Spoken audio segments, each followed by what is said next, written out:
Nice speak. Absolutely. Missed you. Can you give us the injury update, please? Injury update. Yeah. Kova is out for the game. His ligament injury, and hopefully not longer than 2 weeks. Hopefully, 2 weeks can be a long time for us in terms of games. So hopefully, make it as soon as possible. But this is the kind of time frame. Hudson-odoi out for the game, Ben Chilwell out for the game, and some players in doubt, which we need to be examining, but hopefully the rest is okay. Do you have any kind of latest news in terms of when you might expect to see those two back, Hudson-odoi? Maybe will we see Ben before the end of the season, or is it not worth it? On the pitch, Premier League match? No, I don't think we will rush this in the end of the season.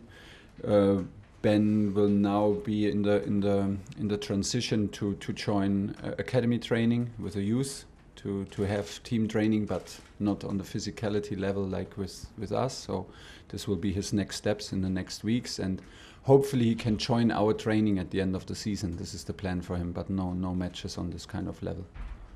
And then for Callum, it's a bit it's a bit like day by day. And still he's not possible to join team training. Just one looking back at the weekend, you said after the victory in the semi-final that you didn't have revenge on your mind in terms of the final against Liverpool. Mason Mount said differently. Is it good that the players feel yeah, like that? good. Yeah, good. If they, of course, we feel it. It was so close. It was not like last season or like 2 years ago. It was only some weeks ago that we lost in the same stadium in a pretty similar occasion. Now it's an even bigger cup and an even more traditional cup. Of course, it has these similarities, and of course it seems like you can come back. It's what it is about in sports. If you lost against the team in such a short notice, it feels like a little bit, hey, come on, let's turn things around pretty quickly. And then if you call it revenge or not revenge, that doesn't matter, but we all have this competitive feeling in us, is clear. Similarly, I guess, in the league, you're probably not going to reach second now.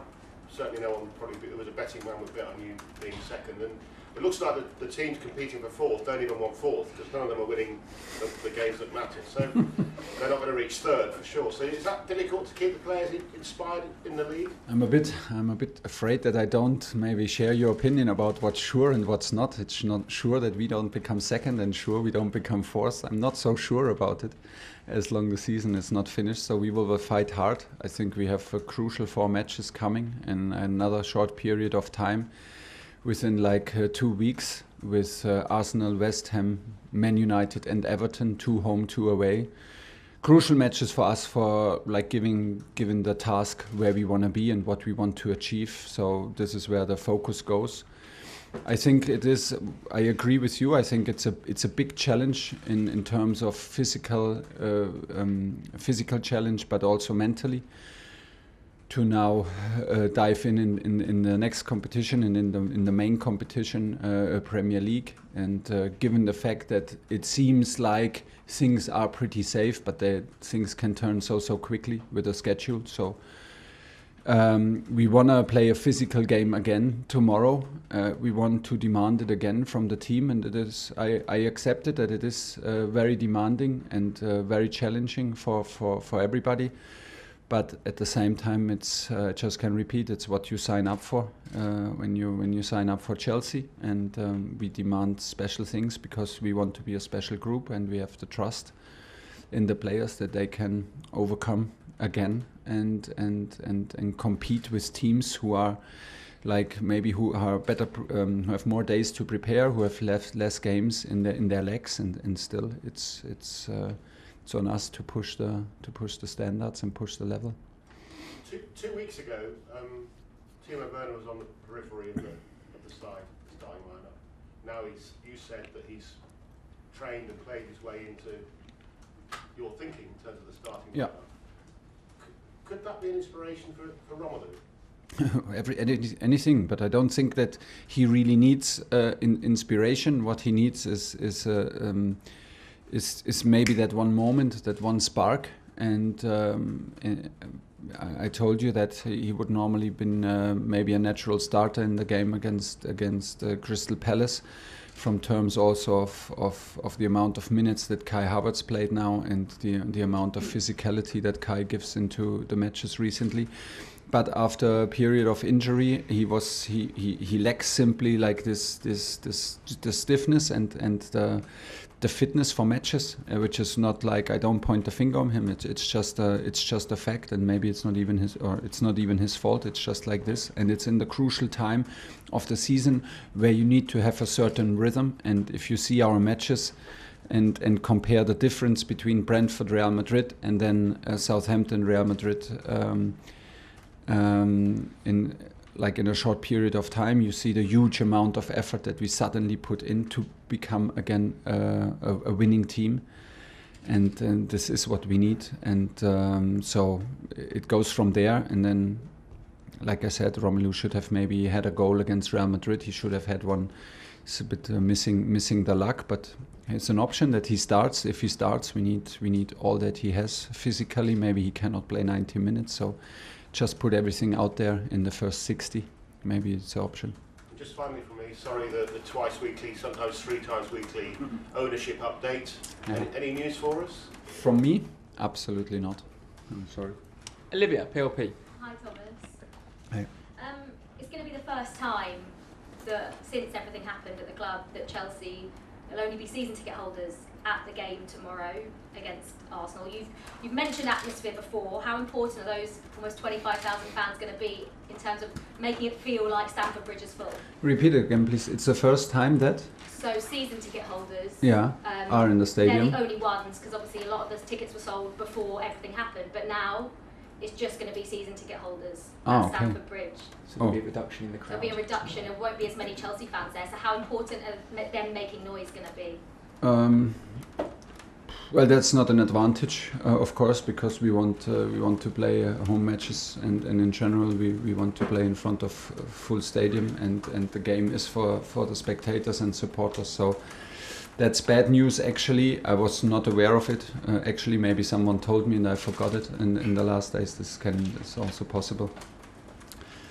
So let's turn things around, and maybe everybody is aware of that. So everybody pushes a little bit more because we lack quantity, but we should not lack quality of support. So I can only remind everybody of the match against Leicester last season after the Corona situation, where like it was the first time where spectators were allowed at the bridge, and it was like 15,000, and it felt like all the players said it felt like a full stadium. So hopefully we can be the spark to bring everybody into that kind of mood to give a little bit more than normal.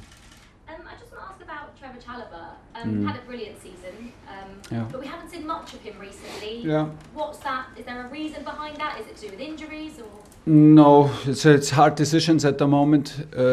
Maybe he feels that these decisions are against him, but there are 4 other players. We had recently Rhys James playing in this position in the back 3 because of his physicality, of his speed against key players on the left side from opponents. Trevor played a lot and played a very, very good season so far.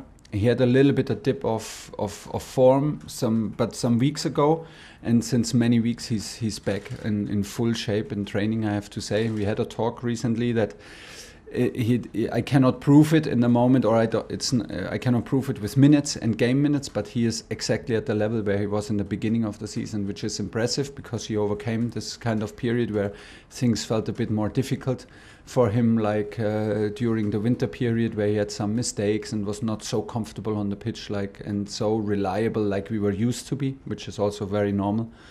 But now he's back in full strength and he needs to be patient. Now we have Thiago in shape, we have Andreas Christensen back from injury, Rhys played on his position, so these are actually the reasons. Pretty normal for me. He's taking it very well. He trains, like I said, he trains excellent, and that's what we demand from him. And I think that he will see it with minutes in the next matches. And just finally, you've spoken about Rhys playing as that right centre back. Yeah. Obviously, he was brilliant against Vinicius and against Wilfried Zaha. He was so brilliant as a right wing back against Arsenal Yeah, earlier in the season. It's a problem. It's a problem. Yes. So what do you do with Rhys James, given he's so brilliant in both positions? I think that the back three is a little bit less demanding physically, like in comparison to the wing back position, and given the fact that he comes from a long injury and from a muscle injury, from a re-injury over so many weeks, it's a bit of an advantage to have him in the back three because it's less demanding physically. And this is anyway the next step. How many games can he play as a wingback? If he plays wingback during a season, reliable, like on a level where he's decisive, it's a bit less demanding physically in terms of accelerations, long accelerations and high speed on the back three. And that helps us to have him on the pitch for more minutes, and that's why he plays in there. He can play both positions brilliantly, and we only have him once, so we need to decide, but that's the reason at the moment. Last question in the broadcast section, Nick. So on Rhys, it's a twofold question. Sorry, so on Rhys, you think his best position is wing back, and I just wondered about Jorginho. Not sure. No. Is this so that you're still? I love him in both positions. Okay. I have to say. And just on Jorginho, obviously, we know how tough you are on the players in matches, and they understand that. There was, you were sort of urging him on, having words. How do you see where he is at the moment? Because obviously he's had a few injury issues, hasn't he, in the season? He's played injured. He played injured. He sacrificed for the team, and I think you see it now, and you can never underestimate like how much like pressure is also on the player in the national team in a country like if you play for Italy where the demands are high, and after big success like winning the Euros, I think he really felt the pressure there. I think everybody in Italy for the national team felt the pressure, which is normal, and it's sometimes like after big success it's very, very difficult to keep on going, and he had also like he put a lot of responsibility naturally on his shoulders because he's never shy to do so.